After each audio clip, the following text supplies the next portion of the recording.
It was like the only time that I could complete the digital brothel scenario.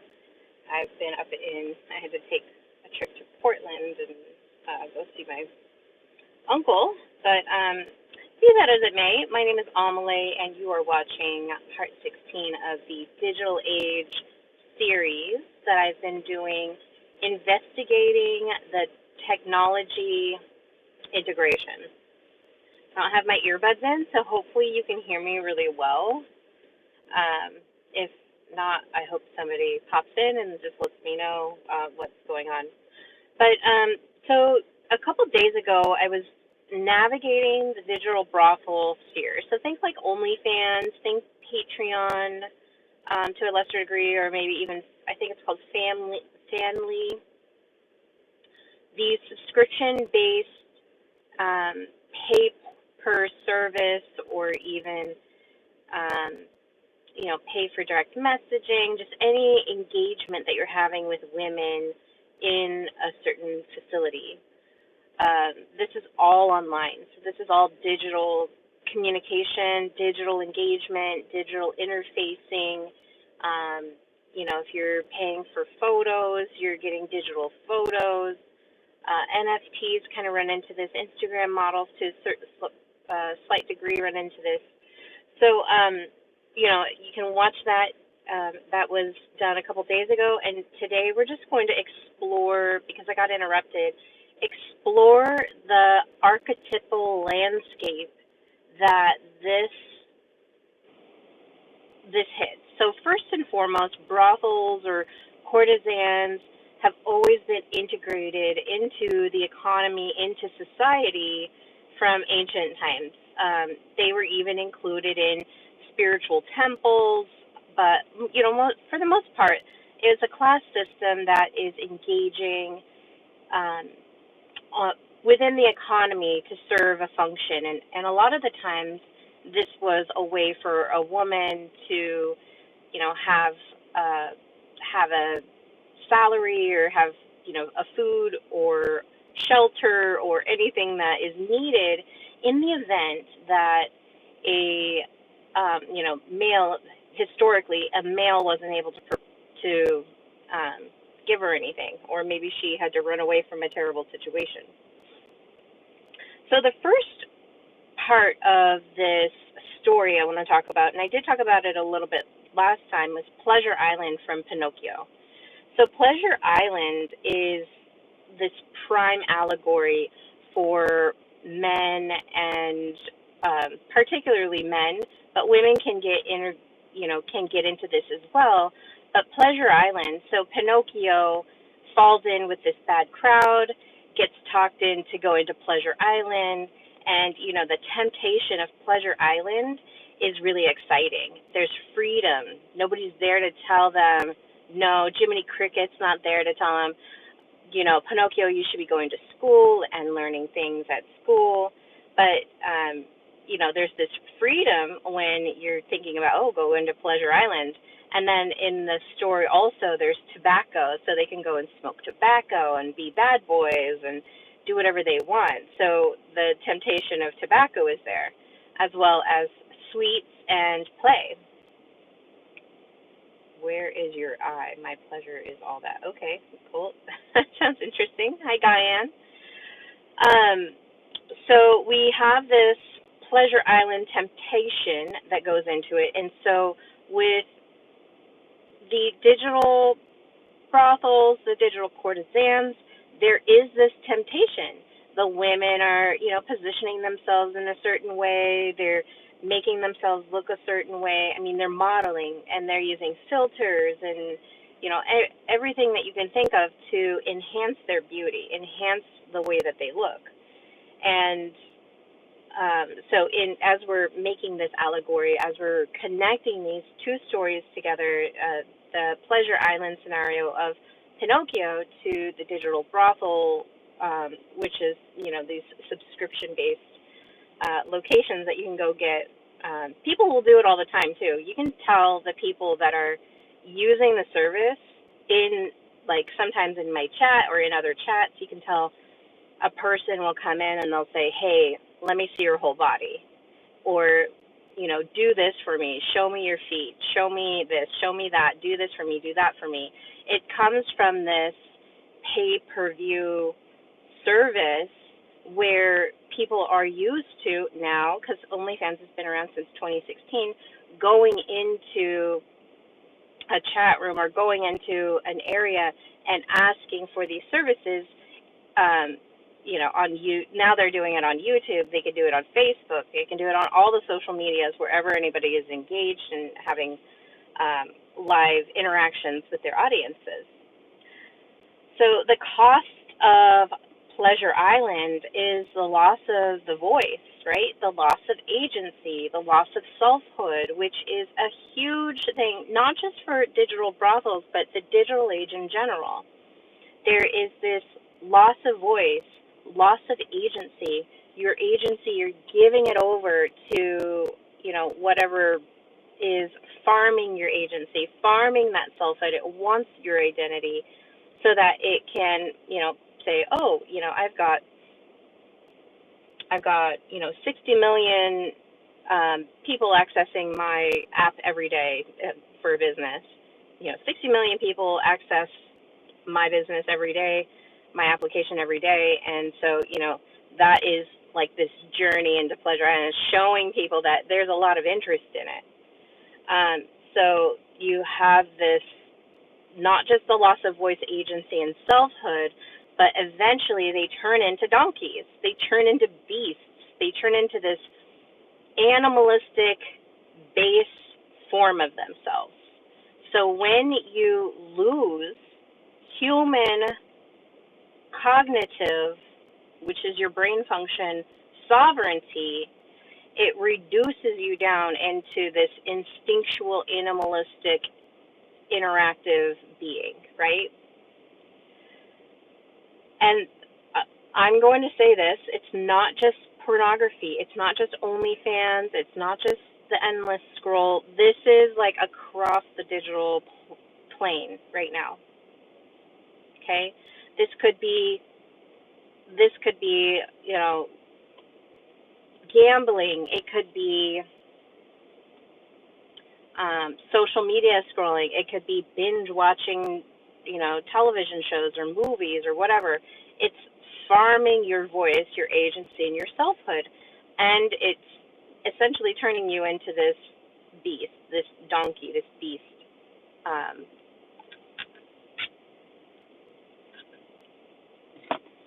So you're getting this seduction with thinking you're getting this seduction without consequence. You think that you can go on to OnlyFans, you think you can go on to this platform or that platform and get these things from it, but it really is just farming you for your voice, farming you for your agency, farming you for your energy, and turning you essentially into just a beast, to say the least. And then in Pinocchio, in this Pleasure Island, it's this loss of boyhood, right? It's this loss of innocence. It's an initiation. When you go to Pleasure Island, it's like this initiation into a mature masculine man. Oh, now you're smoking, I think they were smoking cigars. They weren't smoking cigarettes.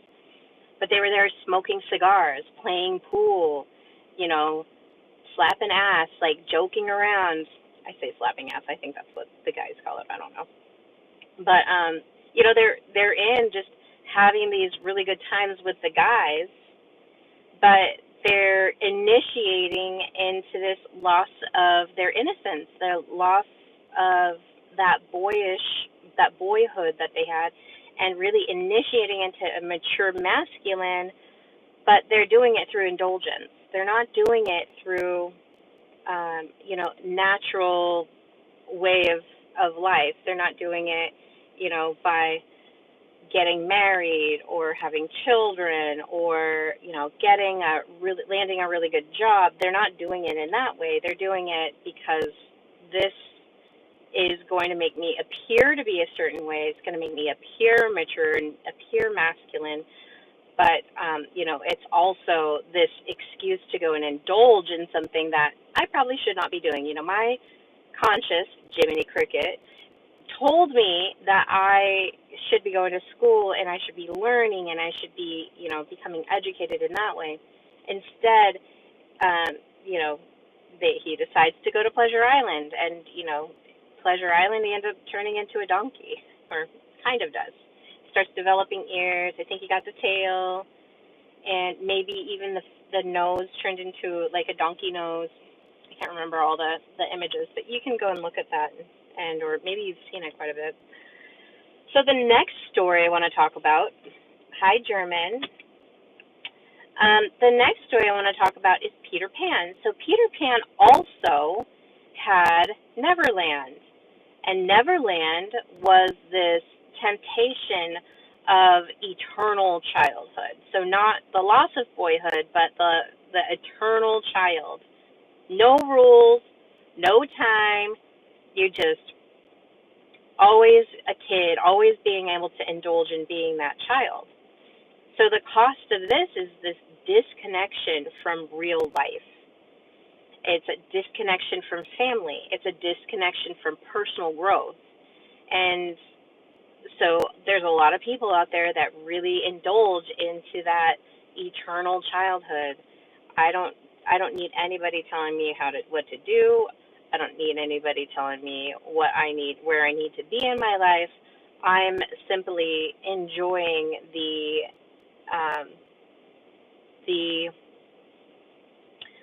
gifts of eternal childhood. So this comes through in a digital parallel in online escapism. So like I said, brothels are not the only place that we do this. It's kind of the whole digital platform is this. It offers this escapism. The other thing is the avatar identity, and I talked about avatars. I talked about identities a couple days ago, so that was a really good stream. I would highly recommend that one. But you have this avatar identity, and then also there's this refusal to mature emotionally, being in this eternal childhood with no rules. You're refusing to mature emotionally. And, as I was thinking about this, because I really wanted to do this yesterday, and I was thinking about it, and I really want to put this out there and see what people think about it. But the whole idea of like digital immortality in merging with machines and the whole transhumanist movement, there's a lot of people that are in this Peter Pan state, or maybe they're in the Pinocchio state of Pleasure Island and Neverland, and we'll look at a couple other stories. But if you're in that perpetual cycle, what would it mean for you to have long-term, basically immortality? I don't know how long people would survive, merging with machines. But I'm like, how would you mentally and cognitively handle that? Because that is a lot of thinking. I mean, I know that there are reports like Methuselah, I think, lived 600 or 900 years. I can't remember. It was a long period of time. But, if you're in this lifetime refusing to mature emotionally in your own way, what is the impact of having an even longer term mortality or immortality, to say the least, of that? So in the story of Neverland, Peter Pan, so kind of think about that, I don't know. I was kind of mulling it through my brain of, if I was going to live, let's say I was going to live, I'm only 41 right now, so if I was going to live to be 400 years old, I was kind of mapping out what would that look like, what would I need, what would be the benefit of that, what would be the consequences of that, like, the pros and cons of if that transhumanist agenda does go through, and that is a possibility, would I really want to indulge or to sign on to that? That seems, I was just popping it through my head, and maybe you guys have some ideas about it too. So in Neverland, Hook and Tinkerbell are both these seductive yet emotionally unavailable archetypes. And so you can kind of think about that in this cam culture. It's these avatars or these identities that are being created, they're not necessarily available emotionally. Now they can talk to you and play on with you. And, I think that people slide into the DMs a lot because of this same mentality that's on these sites. Like OnlyFans, you can go and direct message, the ladies, you have to pay for them. But the guys are like so addicted to that, they'll take it offline and they'll slide into like the Messenger DMs and to the Instagram DMs and into whatever the DMs are. They'll go in and they'll try and play out what they're getting in this, these like OnlyFans sites or Patreon sites, and they'll take that and they'll try to work it out in these other normal communications of, people. They'll find somebody on Facebook, they'll find somebody on Instagram, and they'll start sliding into their DMs, and they're wanting to have this engagement. They're wanting to get more. Let me get that phone number. Let me have a FaceTime. Let me blah, blah, blah, whatever it is, and they're trying to get it for free on these, by sliding into the DMs. And I've had many people, because I'm like, I'm not available for that. If you want to work with me, here's my Calendly link. Figure out a time, get the service that you want. There's several services on there. And I do emotional and, one-on-one personal mentor coaching, not doing any, visual favors. It's all just energy work is what I'm doing. But that won't be satisfying to them. And so they'll get very upset. Let me get your phone number. Let me get this. Let me get that. And then eventually it comes down to them getting really frustrated because now they've exerted all this energy.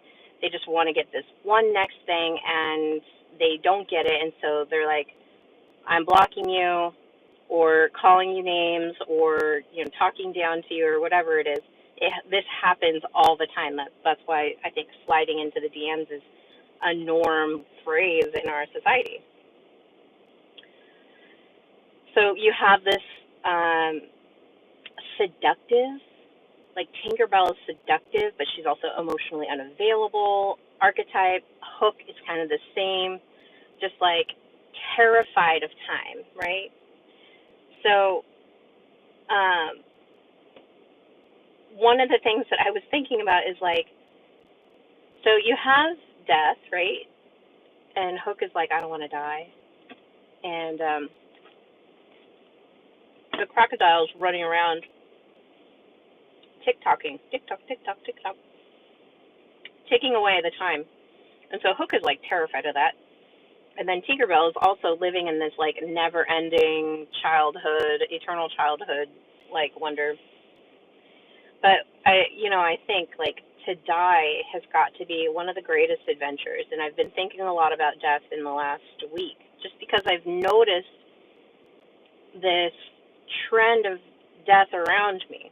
And not death in like everybody's dying. I mean, there's a little bit of that too, but there's also like ego death and, watching others have ego death, and then really looking at transhumanism and what does that mean to life and death. And so I just have a lot of this, and then sacrifice, breakups, and, really coming to terms with how is my life structuring around me.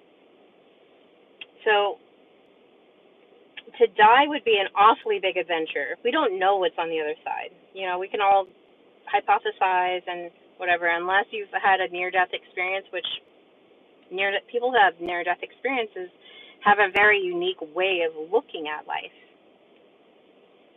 But I think about that because living authentically is the real death we avoid. So to die would be an awfully big adventure because living authentically is the real death we avoid. Okay. I'll leave that there. It's interesting. So I have three more stories, and one of them I really want to get into, but the next one is Hansel and Gretel. So Hansel and Gretel was written by the Brothers Grimm, and there's many variations of this story because it's been, adapted over time, so you have all these adaptations. But the temptation here is the candy house. So you've got sugar, pleasure, ease. The Hansel and Gretel get out to the witch's house, which is made of candy and pancakes and syrup and, sugar panes for windows, so that she can lure children into her area so that she can eat them. That's how it originally was intended, and I think that adaptation didn't stray too far away from it, but it has been adapted or whatever. So they end up going to the candy house. They see it. They're like, man, it tastes good. Let's sit here and eat it. We're starving. And so they get lured by that temptation to go to the candy house. So they're eating the sugar. They're having that pleasure of filling their stomach, and it's easy. But as I said, that cost is cannibalism. They're the product to be consumed. When you give over your agency, when you give into pleasure, when you give into these base things that, bring you pleasure, when you give into that, eventually you become the product being consumed. I pose this question. Pornhub, and I think most of the other ones, it's free. And I say free asterisk. It's freely available online. 4K, is it 4K? High definition, available immediately. Stream it immediately. And it can, like I said yesterday, it could start small. It could start with some basic whatever. But then, that basic doesn't fill the need, and so you have to add in a little bit more novelty. I need to see something that's different. And then you add in a little bit more novelty. So the sugar, the pleasure, the ease of access of it is like this candy house of Hansel and Gretel. And so you're able to go in and eventually, you're so tuned in that, I don't know if we've all seen it, but there's videos out there where a professor is, showing their screen, and you can see all the links of their, whatever they're watching, whatever they're streaming. So, hi Mike, you're not late. I popped in randomly. I tried coming live yesterday, but I had so much going on. So I'm trying to finish this. So with Hansel and Gretel, the cannibalism is really just this energy cannibalism that happens to you. So the digital parallel is users are lured in by sweet content. The free access to 4K high definition. The Instagram models that are posed in certain seductive positions. The users, the clients, the people that are going in and, getting energy farmed from these places, they're looking at the content. Oh, that's interesting. Maybe even somebody mentions, oh yeah, I saw this. I saw this on OnlyFans, and I see it. Sometimes I see it in comments. It's like, oh yeah, give me a little bit more detail so I can tell my friend who might be interested in it for it. When really it's it's them that are interested in seeing it. There's all kinds of things that are just really wild and crazy. Even, there's a woman that I think she was doing a gangbang, and it's she's trying to go for the world record of that. So you can find that kind of content out there, but it's a lure to get you to go in, and once you get satisfied by that, and you're like, oh my gosh, I watched it. Maybe it's not even aroused, it doesn't even arouse you. You just want to watch it because it's just really wild and crazy. But now that you've accessed that, that's like a portal into, okay, you tasted some of that candy house. Now start looking around and seeing what other content is there and what other things might be, the talk of the water cooler at work. So eventually the users become the product because their data is getting collected. Their desire is getting collected. That energy is getting connected. Your prana is getting farmed out of you. Your attention, through your attention. So in this archetype, there's a witch here who is going to consume the children in Hansel and Gretel, and it's this dark feminine that consumes their innocence, So she has this beautiful house, knowing that children will come around and, eat at the house, and then she can consume them. She can consume their innocence is really like the kind of the metaphor that we can look at in this story. So the Hansel and Gretel story is one that a lot of influencers are using to create their power structure. Remember, digital courtesans in like the Renaissance to Enlightenment period held a lot of power. They held a lot of influence. People would go to their locations, to their brothels, because they can share information there. I think it was early on in the digital series I was talking about the Lloyds of London. Now, if you're unfamiliar with the Lloyds of London was a coffee shop near the ports in London. Okay? Now, nowadays, it probably doesn't matter. We have all these social media, we have telephones, we have text messaging, we have different ways of digitally connecting with people from all over the world. That's what the internet did. It was so powerful, it connected everyone from all over the world. Well, previous to that, you had to wait for the ships to come in and for the captains and the sailors and whoever was on board to bring spices or bring these luxury things from different countries into London. And so when you were at the port, you're not just getting the information, you're not just getting the goods from these locations, you're also getting information. Are there pirates anywhere? What are the other reports going on in that area? So when they came to Lloyd's of London, it was like this information hub. In fact, if you've ever heard of like London outlawing coffee, making it illegal, it was to stop them from getting all of this information because information is so valuable. So collecting the data is so valuable. So now you have this farm. It's the value farm of information. And you can read up a little bit more on Lloyd's of London. I'm just giving this really brief kind of intro to it, but if you've never heard of it.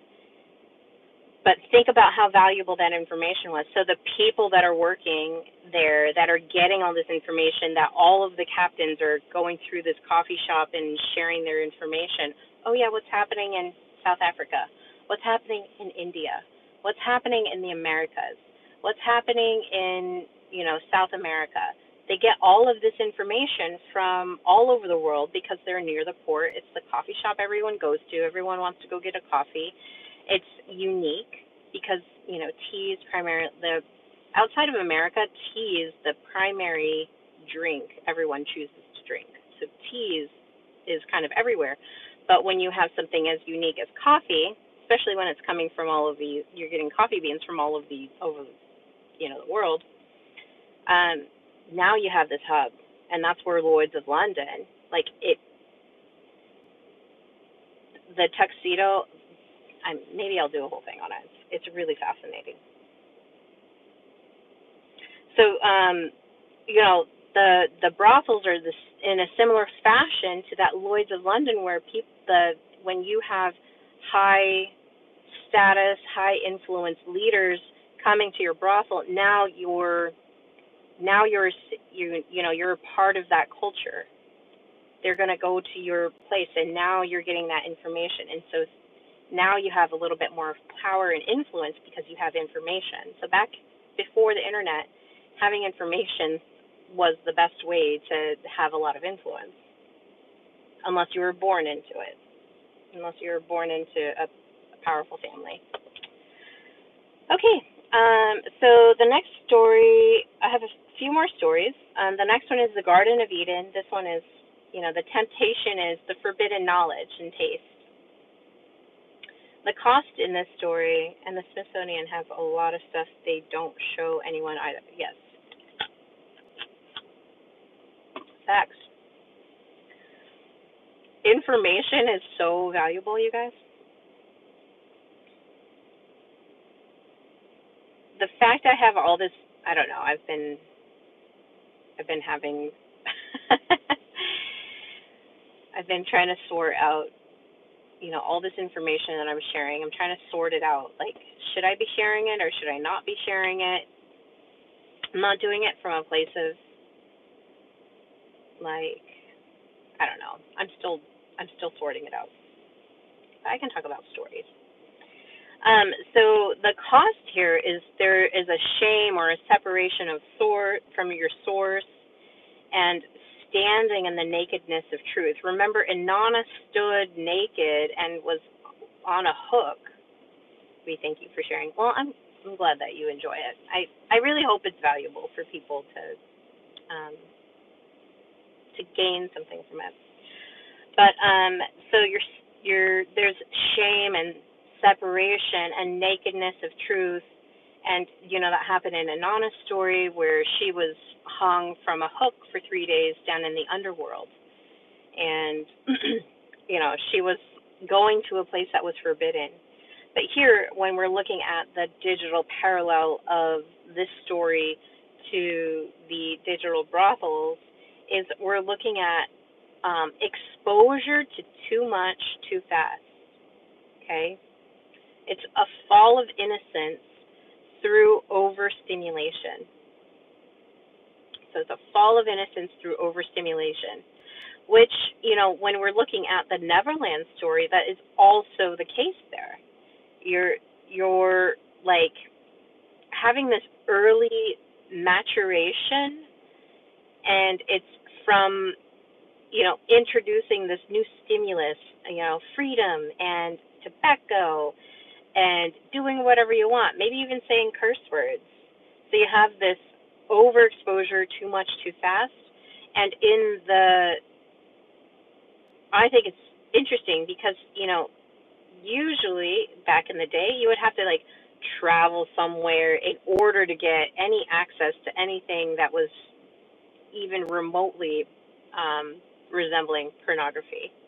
And it was very, like a Playboy or maybe not hustler, a penthouse or something. It wasn't what it is now, which is this high definition, 4K resolution, digital access from your phone.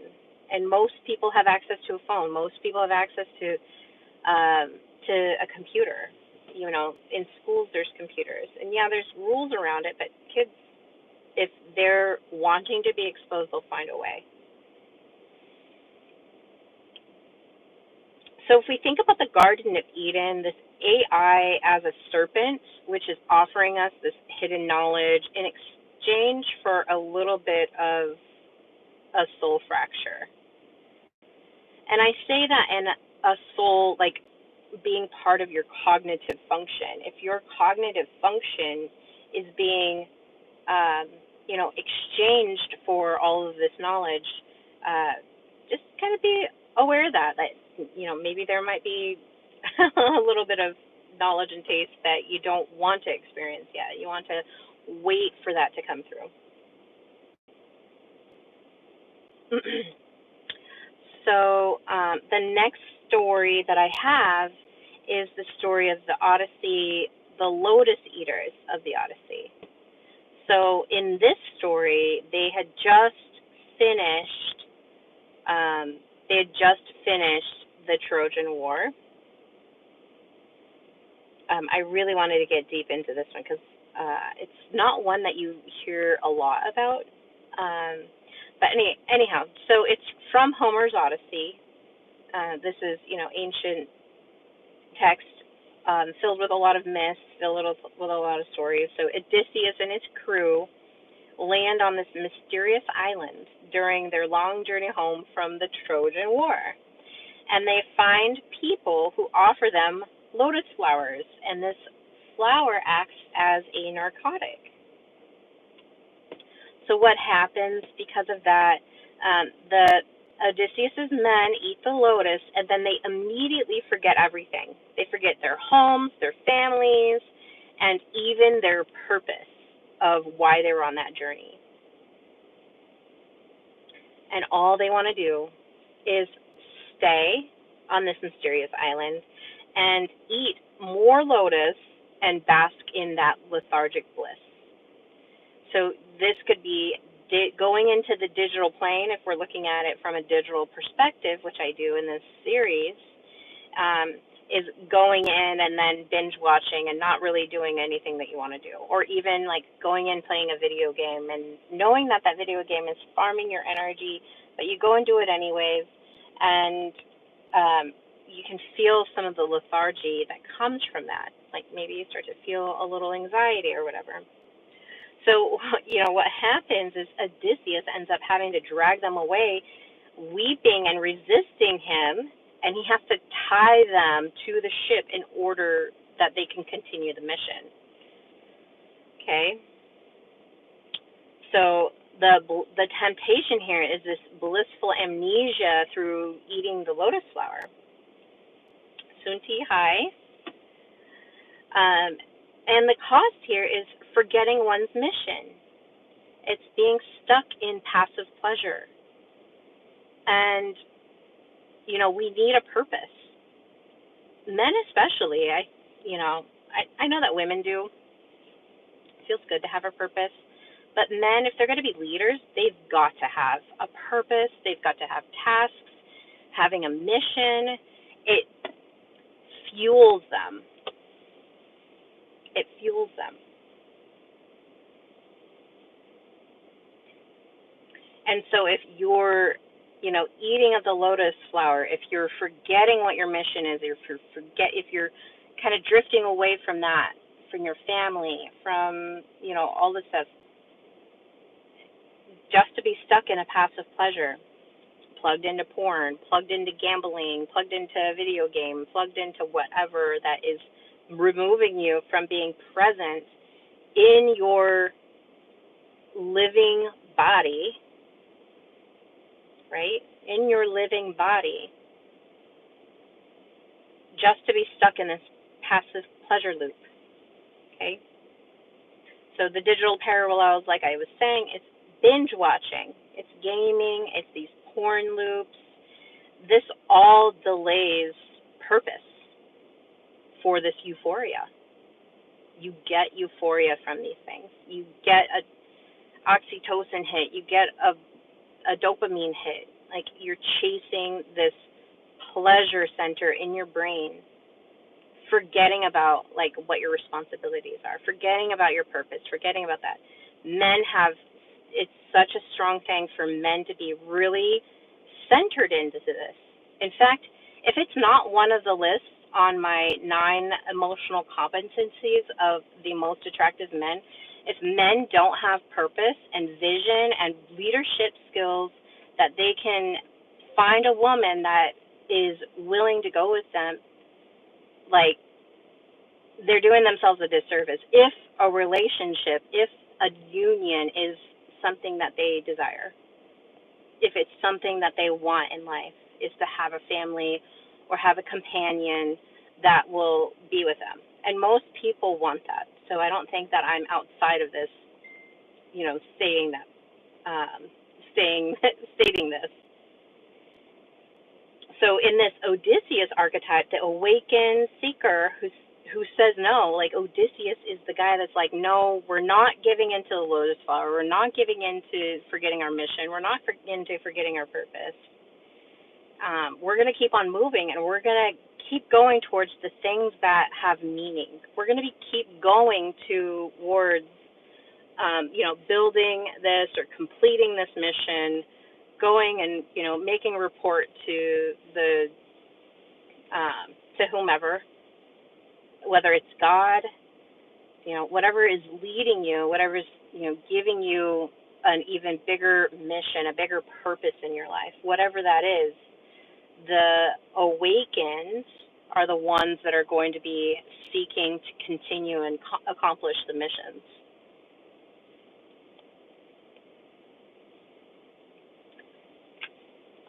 Oops.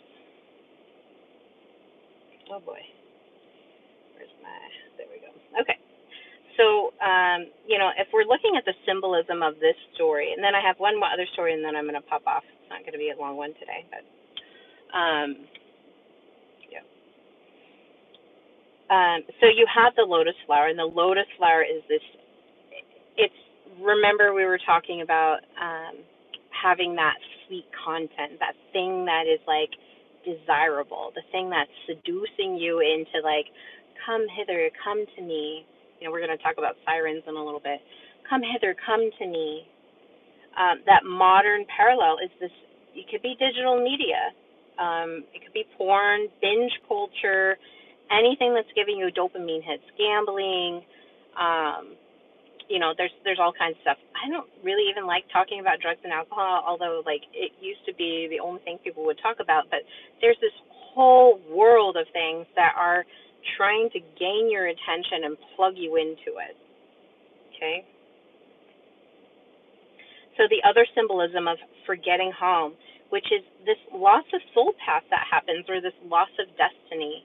Like, we need to have a purpose and like to know what that is and to fulfill it. It gives us satisfaction in our lives. So forgetting home is this disconnect. It could be seen in the modern parallel of this digital world, this disconnection from real life purpose. Remember, I was recalling in the video game stream that I was doing, the transmission of people playing Second Life, and how bizarre that was to me. Why would people want to play Second Life? Like, our life is pretty crazy. I'm having a lot of fun. And I was in my, early 20s when that was going on. Maybe in my mid-20s. Regardless. I was like, people are going on to a video game on a platform and like performing the same things, even with Sims, they're performing the same things. And I know I do it with Minecraft. I'm very conscious of it. Like, I'm going on there and I'm doing all this stuff when I could be in real life going out and doing stuff that is similar to what's being farmed there, right?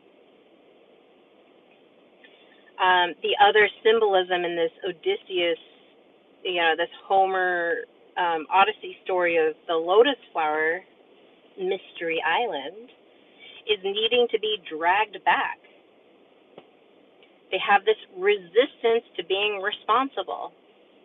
I don't want to give up my porn. I don't want to give up my, my ability to go on OnlyFans. I don't want to give up my work career, even though it's causing issues in our family.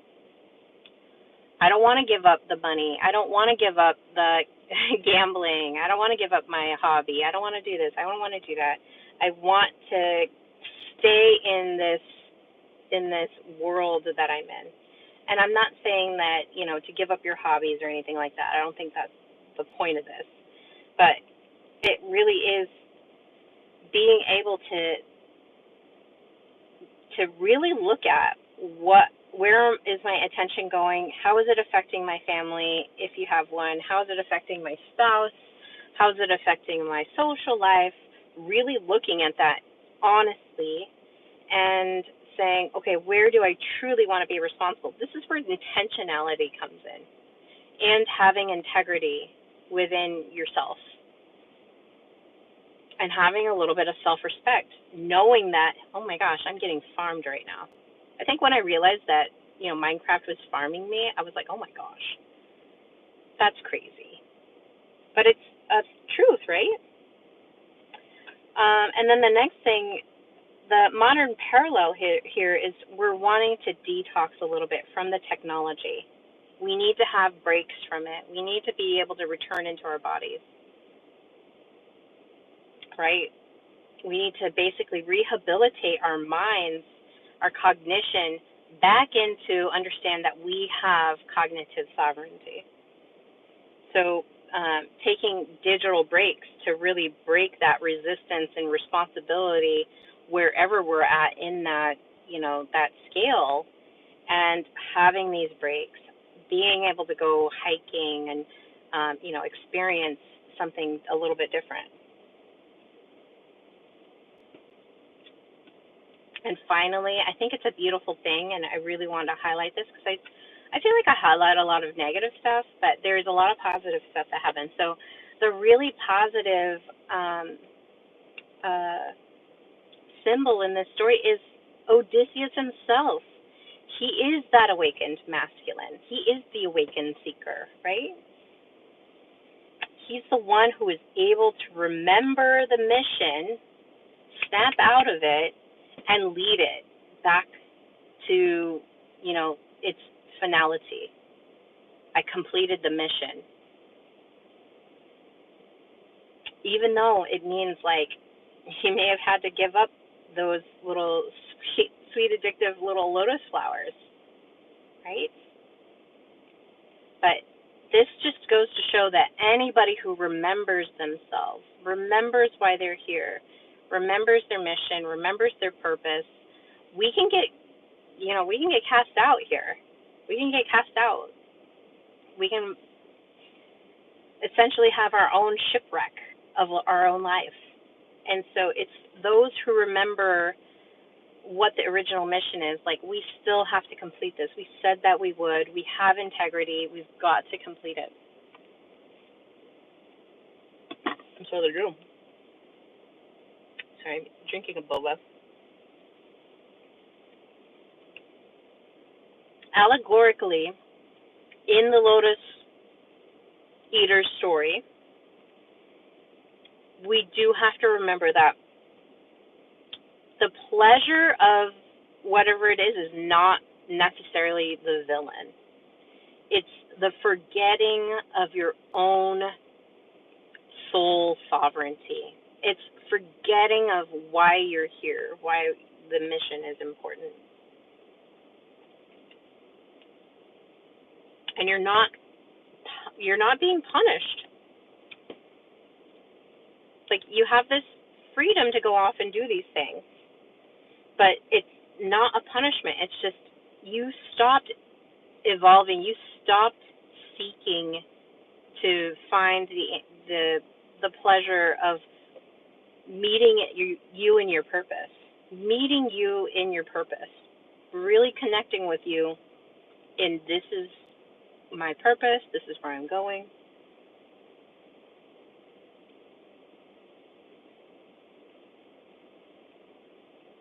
And the other thing is, I talk a lot about death and how it kind of is around me right now, but danger is not death. Being in danger is not death, but being in sedation, soul sedation, purpose sedation, anything that's sedating you from achieving the things that you know that are your mission, that you know are valuable to you.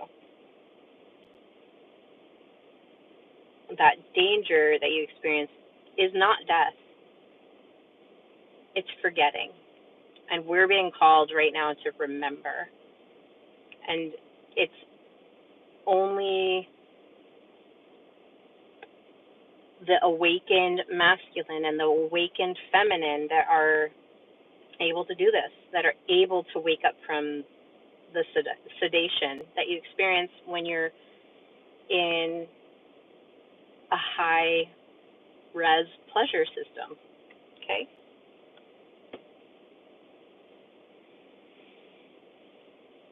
All right.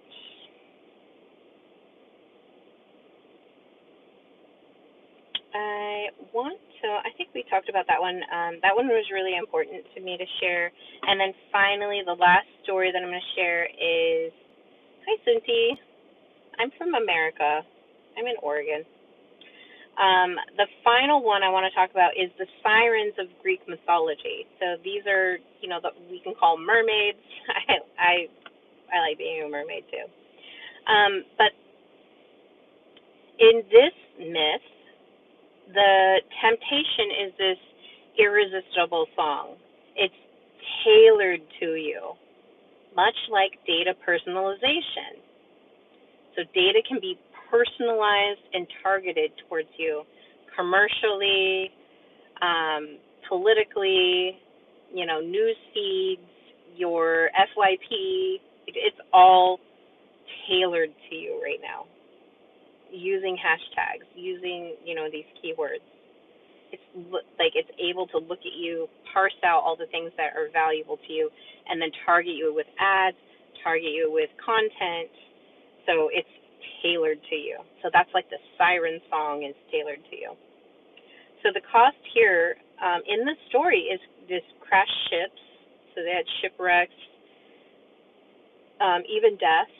Like there's death that was a cost that was considered here. So the digital parallel is this algorithmic seduction, right? Echo chambers. Describe your topic. Today I'm talking about digitalized brothels and comparing it to some old mythological stories. And thank you for joining the channel. So the algorithmic seduction that's going on is, personalized targeted ads, echo chambers, targeted pornography, curated pleasure, even, on Netflix, if you like something, it'll suggest things for you. Oh, based on you watching this, we want to do that. We'll give you that. In fact, I was watching, I think it's on Max, and it doesn't have a way for you to, like, thumbs up or thumbs down anything that you've watched. And so it kind of, like, looks at the things that you watch and it guesses, like, oh, okay, she watched the whole thing. Maybe she likes that, so now I'm going to suggest these things to you. But a lot of the times you can thumbs up or even thumbs down content. I think even on YouTube you can thumbs up or thumbs down content that you like. And so it, like, curates this algorithm that is personalized to you. Now, Odysseus, again, this is another Odysseus story. He's our awakened masculine in the Homer Odyssey. With the sirens, he had to tie himself to the mast, right? So he was able to create a boundary in a world that had unlimited pull. He was like, I'm going to tie myself to the mast so that I don't crash the ship and, whatever. Because right now, that's what I want to do. The sirens are calling me. So really looking at how things are tailored to you, how things are targeting you, and being really conscious about it.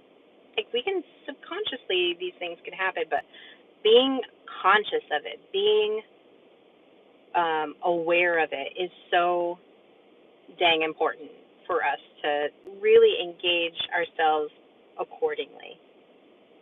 Now,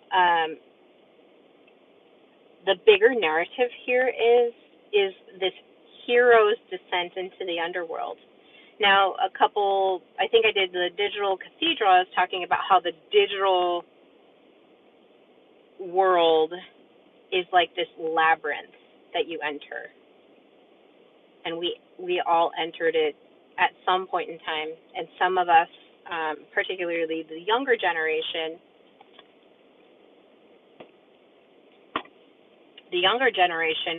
just had it from start to finish. Whereas my generation, we didn't have it, and then we got introduced into it. And even more so for people that are older than me, they also had a little bit more experience outside of the digital system. And, now we're all somewhat integrated into it. So we are looking at this heroes or heroines descent into this underworld. And it's not fire and brimstone. It's not hanging from a hook. It's not all of the stuff. It's the digital world is this filtered selfie pleasure system. It's frictionless pleasure too. Because right now it's just, I'm gonna identify. In fact, I was talking with a friend about, the digital situations, and I was talking to her about digital brothels, and she's like, oh yeah, I had a friend, and he was talking to this lady, and he lived in Australia, and she lived somewhere else, and he was paying her and communicating with her, and was developing a really strong connection and relationship with her, even though he was paying her. And so eventually she is like, oh, I'm going to come to Australia. And so he's like, oh my gosh, he gets his hopes up, and he's like, I'm going to go to Australia, and I'm going to pick her up from the airport. She's like, pick me up from the airport. I'm going to pick her up from the airport, and she's going to come and stay with me. And so he had built out this whole fantasy, this whole illusion of what it was going to be like to be with this lady. And then cut to her getting there. She had booked a hotel. She was there just to sightsee and have a good time with herself and not necessarily with him. And so he was like, that fantasy evaporated into nothing, and he was left holding the bag of oh my gosh, I've invested so much of my energy, so much of my finances, which is also energy. I've invested so much of my energy into this woman, thinking that we were going to have this future together, and even fantasizing about it. But now it's nothing. Now I'm stuck holding the bag, So as you're on your own hero's journey, in this digital hero's journey or this digital heroine journey, really think about, as you're going through this labyrinth, are you giving in to the pleasures that, or maybe even some of the fears that are installed in this labyrinth to keep you there? It doesn't want to release you. It wants to keep you in it.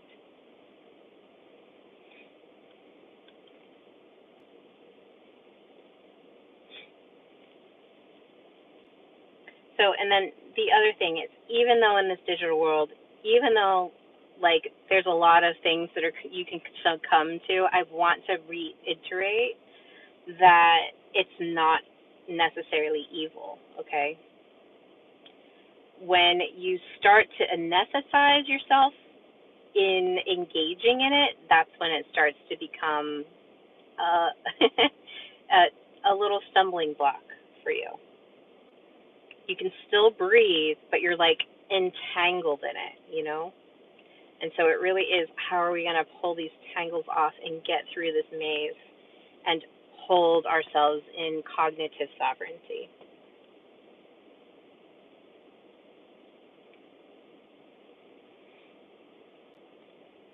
So, and then be careful about seeking the things that are easy. Sometimes the greatest things in life come with a little bit of resistance and a little bit of kickback and a little bit of boundaries, and really integrating with yourself and holding yourself accountable and with integrity. And I'm not speaking this from a place of I'm better than you. I'm speaking to you from a place of I'm actually engaging in the same things. And this is why I can bring it to you, because it's stuff that I'm experiencing in the now. And I'm not necessarily on these digital brothel sites, but I am navigating the digital world with you guys. Okay? Um, so sometimes you do still have to do hard things. So in wrapping up, if you've made it this far, thank you so much for watching. I hope that you're getting a lot out of this. I know that Mike is showing up constantly, and so great. I love that. And if you're watching this and you're like, need a little assistance, need somebody to help call you out, I do have a few items that I am offering. So during the month of July, I have my Soulestic Soul Maps, and these helped me personally. These reports helped me to really identify and see the strategy and see a little bit more of how I can be more present in my purpose, in my identity, in the way that I integrate with the world, but really with the purpose and direction of where is my life going, because that can be a huge stumbling block, especially when you get to be in that midlife crisis period of time. And you're like, I want more out of life, but I don't know how to achieve it. So I really encourage, if you would like a little bit of assistance with whatever your purpose is, whatever your direction is, and maybe even working on a little bit of how do I identify myself, or maybe re-identify, remake my identity in a way that is much more meaningful in my life. I encourage you to get a Soulestic Soul Map. It is a multi-page report. It's very integrated into your birthed blueprint, and it's also designed to help you see where your strengths are, where your areas of improvement are, the things that you got to watch out for, the shadows that you got to watch out for. Mohammed, welcome. And it's designed to give you the biggest key insights of how I see that you should, if you're, maybe you need to focus on the sacral things, the things that you're birthing. Maybe your mind is your greatest sense. Maybe, for me, I've got a lot of sixth house, which is healing, and so it's not just healing myself; it's helping others to heal, and to help fix these systems, and really spark new systems, or get some fixes into the current systems that we're in. So that is very valuable. It is something that you can use lifelong. I still go back to my old reports that I had in 2022 when I learned what my human design was, when I learned what my gene keys were, and I had an astrological reading. I really go back to those and go, okay, that was then, here's now, and just have this really nice measurement of where I've come from. So for the month of July, it's $125. You get a full report, and then we meet for 30 minutes, and I just give you the basic overview of your purpose, identity, direction, talk to you a little bit about it. And if you need more time, I do have other offers that have a little bit more time. If you want a little bit more energy work in that function, that is available. And then the other thing is, if you are looking for maybe some one-on-one work, I do have some one-on-one work that I do. And this is all energy-based. We just sit and talk about, some of the things that you're going through. And it's really helpful to have that profile done so that you have a good general understanding of maybe some of the things that you can take care of on your own. And then we kind of leave some of the other things to. It really helps to have somebody that is outside of your own self to see into you and just highlight things that maybe you miss. I love that about my coaches and my mentors, is they'll give me this really great feedback of things that I'm not seeing. And it's so much faster for me to do it that way than to, do it the slow way, which is what I normally do.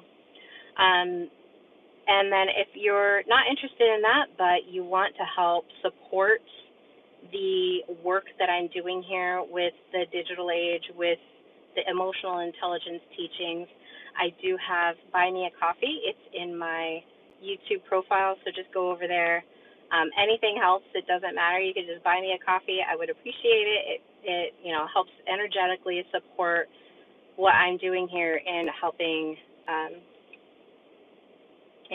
everybody to really learn how to become awakened, and it helps me to help you. So it's a symbiotic relationship. Is it some kind of study or what? I'm not sure of what you're meaning. Like which one? The report. So the report is based on your birth blueprint, the Soulestic energy that was present during the time that you were born.